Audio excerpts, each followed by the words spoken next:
एक राजा के 3 पुत्र थे। वह वृद्ध हो गया था, इसलिए तीनों में से सबसे योग्य पुत्र के हाथों अपना राजपाट सौंप देना चाहता था। एक दिन उसने तीनों राजकुमारों की योग्यता की परीक्षा लेने के उद्देश्य से उन्हें अपने पास बुलाया और उन्हें एक एक बीज देकर कहा, पुत्रों, मैं चाहता हूं कि तुम तीनों इन बीजों को एक एक गमले में लगाओ और 1 वर्ष तक उसकी अच्छी तरह देखरेख करो। 1 वर्ष उपरांत तुम तीनों अपने अपने गमले के साथ मेरे समक्ष उपस्थित होना।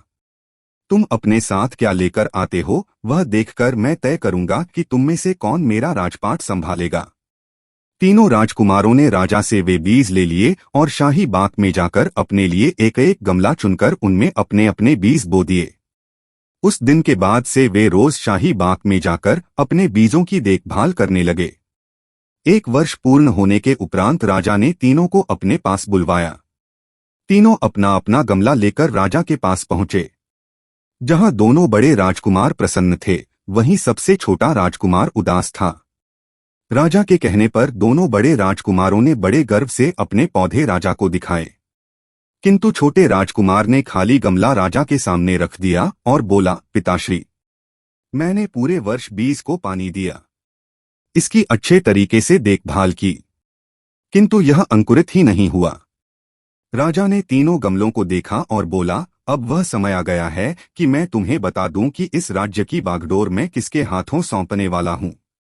दोनों बड़े राजकुमार उत्साहित होकर राजा की ओर देखने लगे, लेकिन छोटे राजकुमार ने अपनी दृष्टि नीची कर ली।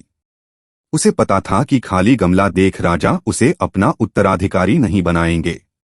अगले ही क्षण राजा ने घोषणा की, इस राज्य की बागडोर मैं छोटे राजकुमार के हाथों सौंपता हूं। यह सुन दोनों बड़े राजकुमार बोल पड़े, पिताश्री, आप ऐसा कैसे कर सकते हैं? हम आपके द्वारा दिए बीज से उत्पन्न पौधों के साथ उपस्थित हुए हैं और छोटे राजकुमार का गमला खाली है।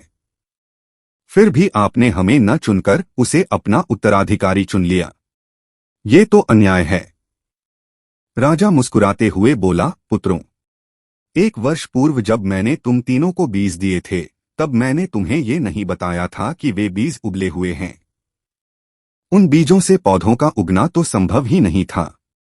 तुम दोनों ने असंभव को कैसे संभव कर दिखाया, ये मुझे बताने की आवश्यकता नहीं है। तुम्हारे लाए गमलों में जो पौधे हैं, वे असल में उस बीज के हैं ही नहीं हैं जो मैंने तुम्हें दिए थे। तुम दोनों झूठे हो। छोटा राजकुमार सच्चा और ईमानदार है, इसलिए मेरा उत्तराधिकारी बनने के योग्य है। इस तरह सच्चाई और ईमानदारी के पथ पर चलकर छोटा राजकुमार राजा बन गया और दोनों बड़े राजकुमार पछताते रह गए।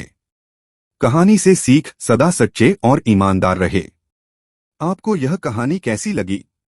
आप हमें अपने कमेंट के द्वारा अवश्य बताएं। यह कहानी पसंद आने पर लाइक और शेयर करें। ऐसे ही एक और नई प्रेरणादायक कहानी के लिए सब्सक्राइब जरूर करें। BS motivation. Thanks for watching.